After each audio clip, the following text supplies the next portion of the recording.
নির্বাচনের আগে নানা ধরনের গুজব ও অপতথ্যে সোশ্যাল মিডিয়া সয়লাব থাকে। ইচ্ছাকৃতভাবে অপতথ্য ছড়ানোর পরিণাম কি? গুজব থেকে বাঁচতে আপনি কি পরামর্শ দিবেন?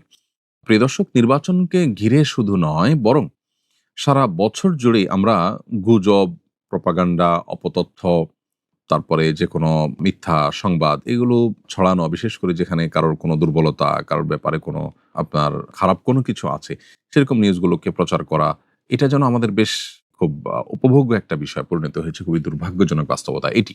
একজন ঈমানদার তিনি কখনো কোনো বিষয়ে প্রচার করতে পারেন না বা বিশ্বাস করতে পারেন না, যতক্ষণ পর্যন্ত সেটি তার কাছে সুস্পষ্ট প্রমাণ তার পক্ষে না থাকবে বা তার কাছে একেবারে ক্লিয়ার হয়ে না যাবে। বিশেষ করে যখন এটার সাথে কোনো ব্যক্তির সম্মান, মর্যাদা জড়িয়ে আছে, কোনো সংগঠন, কোনো প্রতিষ্ঠানের সম্মান জড়িয়ে আছে। আমরা আজকাল সোশ্যাল মিডিয়াতে কিছু পেলেই সেটাকে বিশ্বাস করি বা ছড়াছড়ি করা শুরু করে দেই। কোরআনে কারিমে আল্লাহ তাআলা সূরা হুজুরাতে আমাদেরকে পরিষ্কারভাবে বলেছেন, ইয়া আইয়ুহাল্লাযীনা আমানু ইন জাআকুম ফাসিকুম বিনাবাইন ফাতাবাইয়ানু। কোনো ফাসিক যার মধ্যে আল্লাহর ভয় নাই, সে যদি কোনো সংবাদ নিয়ে আসে, তোমরা চেক করো, তোমরা যাচাই করো। যদি যাচাই না করো তাহলে সেটি প্রচার করতে গিয়ে তুমি লজ্জায় পড়তে হবে।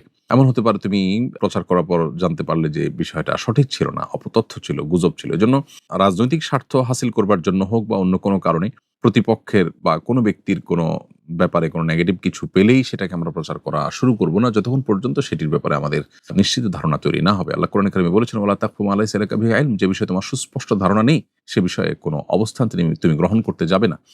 অর্থাৎ ধারণার উপরে ভিত্তি করে আমি যা তা বলে বেড়াবো, এটা আমার জন্য জায়েজ নয়।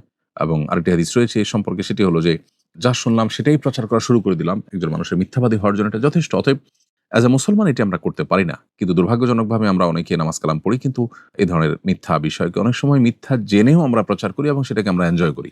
এই যে সেটাকে আমরা উপভোগ্য বিষয় মনে করি, রসিয়ে রসিয়ে আমরা প্রচার করি এবং চর্চা করি। এটা একজন ঈমানদারের চরিত্র নয়। আমরা যাবত না এ ধরনের বিষয়ে পরিহার করতে না পারব, ততক্ষণ পর্যন্ত আল্লাহর প্রিয়পাত্র হওয়ার বা ঈমানদার, খাঁটি ঈমানদার হওয়ার সুযোগ আমাদের নেই। বিধায় এ ধরনের বিষয়গুলোতে আমাদের সর্বোচ্চ সতর্ক থাকতে হবে।